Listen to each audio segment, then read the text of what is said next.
네, 첫 번째 정론 일침입니다. 요즘 가짜뉴스가 아주 판을 치고 있습니다.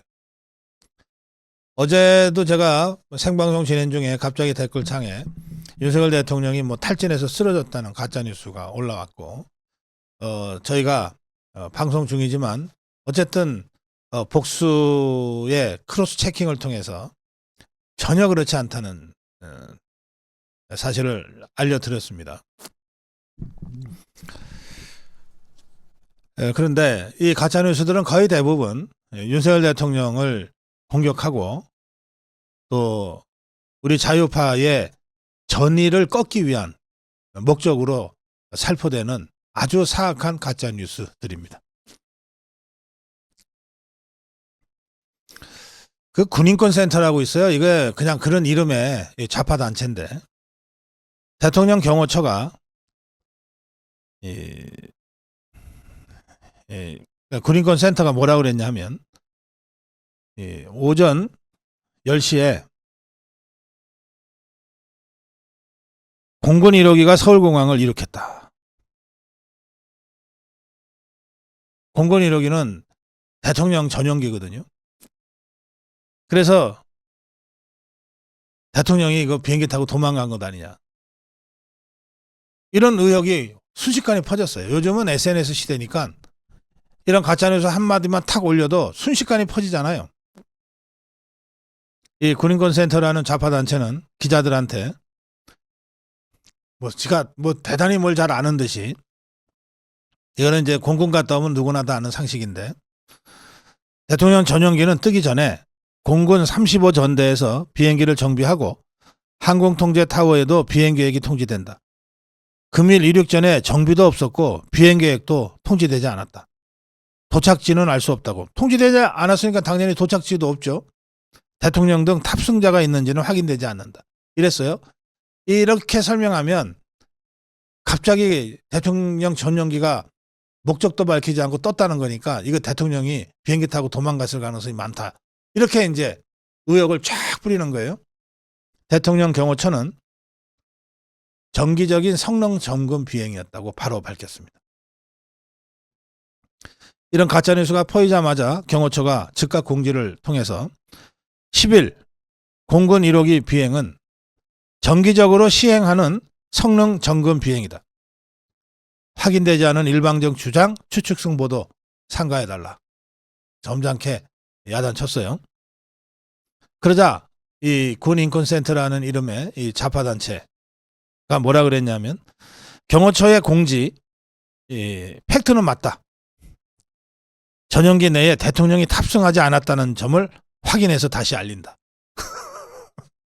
완전히 아니면 말고요. 일단 질러놓고 경호실에서 아니라고 하니까 아니라는 것을 알린다. 참 사악한 것들입니다.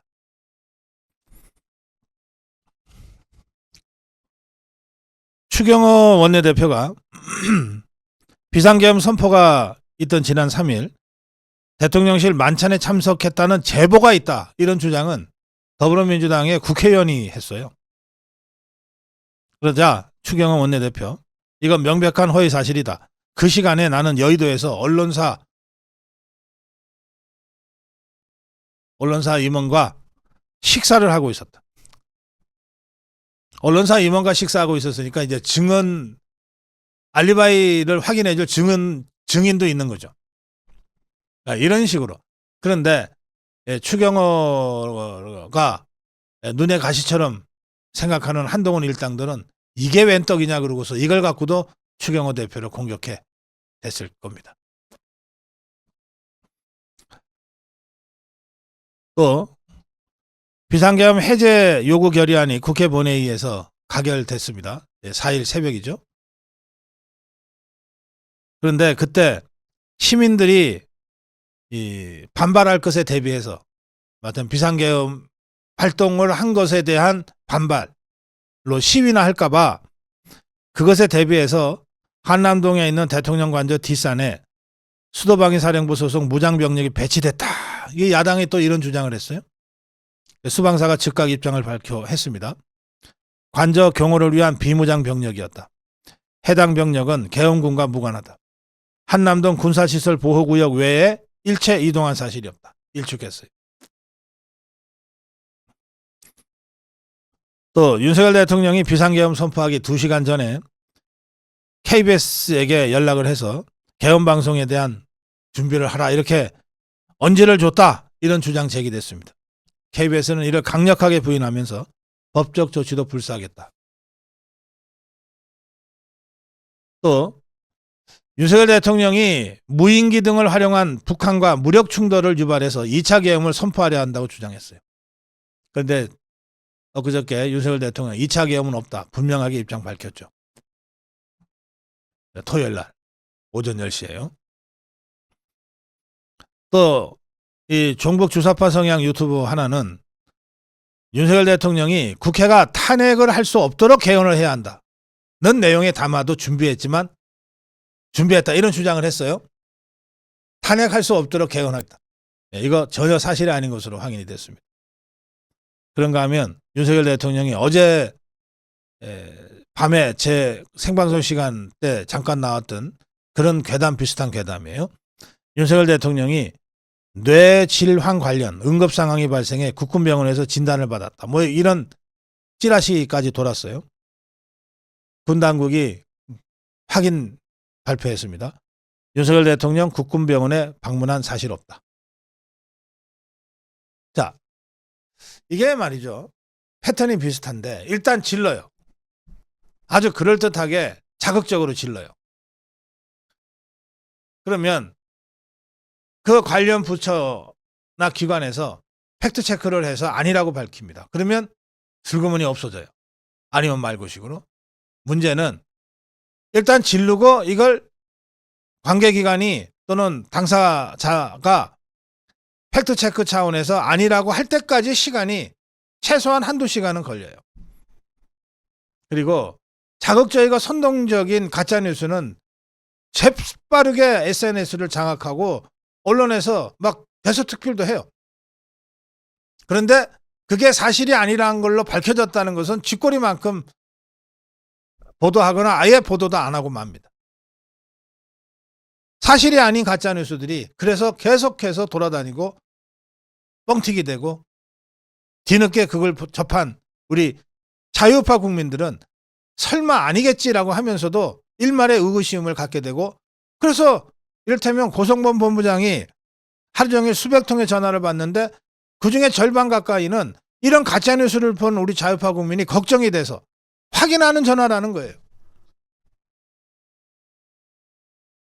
그러면 이제 고성범 본부장은 그건 상식적으로 말도 안 됩니다라고 하지만 고성범 본부장도 그 팩트를 잘 모를 수 있으니까 그걸 또 확인하느라고 또 아까운 시간을 써야 돼요.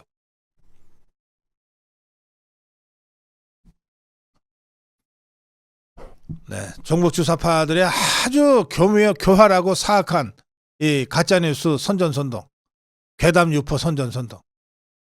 이것을 정말 밥을 본 세건 해야 됩니다. 그러려면 이거 원 스트라이크제 아주 엄격하고 혹독한 원 스트라이크제를 도입해야 돼요. 이게 의도를 가지고 이 사악한 가짜뉴스를 뿌렸다고 판단이 되면 물론 그건 사법적으로 판단을 해야 됩니다. 일단 한 번이라도 걸리면 더 이상 이런 짓 못하게 만들어야 됩니다. 그렇게 해서 10번 가짜뉴스 갖고 재미 보다가도 한 번 걸리면 죽는구나 라고 하는 공포심을 심어주는 거가 제일 좋아요. 이거는 그야말로 우리 국가의 미래를 위해서 꼭 필요한 조치들이다. 그런 말씀을 제가 드립니다. 자, 다음으로 가겠습니다.